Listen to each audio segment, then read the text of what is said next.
Dans une des vidéos précédentes, vous avez vu comment les valeurs des contrôles serveurs étaient conservées grâce à ViewState. L'intérêt de cette technique ne se limite pas aux contrôles serveurs mis à disposition dans Visual Studio, mais aussi pour vos propres besoins. Si vous avez besoin de conserver des valeurs et de les accumuler ou de les stocker avant de les traiter, ces valeurs peuvent être conservées dans la page HTML grâce à l'utilisation de ViewState. Donc pour illustrer ce fonctionnement, j'ai préparé une petite page dans laquelle je demande aux utilisateurs de saisir leur ancien mot de passe, de cliquer sur le bouton OK, et vous allez voir que ces anciens mots de passe vont s'accumuler au fur et à mesure. Évidemment, nous allons utiliser ViewState, donc la première chose à faire est de créer le stockage en utilisant ViewState. Donc au moment du chargement de la page, c'est le meilleur endroit pour créer le stockage des valeurs. Donc je vais créer le stockage avec ViewState. Je donne un nom à mon stockage et je l'initialise à blanc. Sauf si je m'arrête là, cela signifie qu'à chaque chargement de la page, je vais avoir l'ajout de la valeur dans ViewState. Ce n'est pas nécessaire. Et dans la vidéo précédente, vous avez vu qu'il était possible de savoir si la page avait été déjà chargée ou pas dans le navigateur du client en utilisant isPostBack. Donc vous le mettez en application. Que si la page n'a pas été chargée, vous allez effectivement créer le ViewState mot passe, sinon vous ne faites rien. Maintenant, quand l'utilisateur va cliquer sur le bouton OK, qu'est-ce qui va se passer? Première étape, je récupère les valeurs qui sont stockées précédemment dans ViewState. Il faut imaginer que vous êtes déjà en train d'utiliser ViewState. Je concatène ces valeurs avec celles qui viennent d'être saisies, donc ici dans la text box. Je mets à jour ViewState avec les nouvelles valeurs.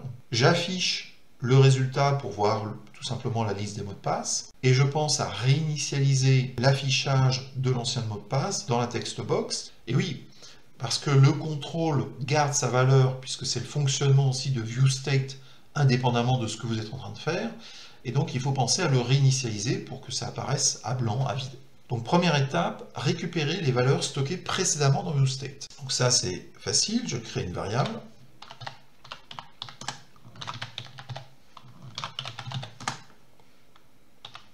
qui va être égale à ViewState de mot passe. Alors, faites attention aux erreurs de saisie, il n'y a pas de contrôle à proprement parler, puisque vous avez le droit d'avoir plusieurs ViewState avec des noms différents que vous convertissez en chaîne de caractères. Donc maintenant que vous avez récupéré les valeurs stockées précédemment dans ViewState, il faut concaténer ces valeurs qui se trouvent dans mot-passe-list à la valeur de la text box. Donc pour cela, vous écrivez par exemple plus et vous ajoutez un espace pour éviter que les valeurs soient vraiment concaténées telles quelles.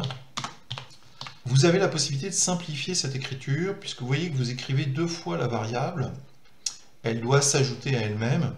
Donc dans ce cas-là, vous pouvez simplifier un petit peu en la supprimant et en mettant juste le plus.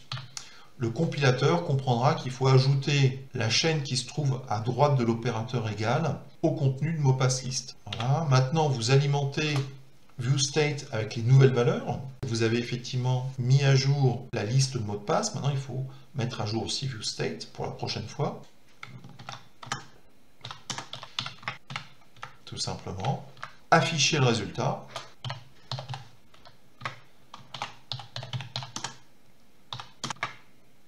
Et enfin, réinitialiser l'affichage de la text box pour qu'elle soit vide.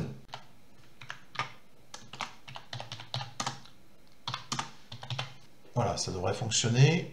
Vérifions. Vous demandez à l'utilisateur de saisir ses anciens mots de passe au fur et à mesure. Donc, 1, 2, 3. OK. ABC. OK.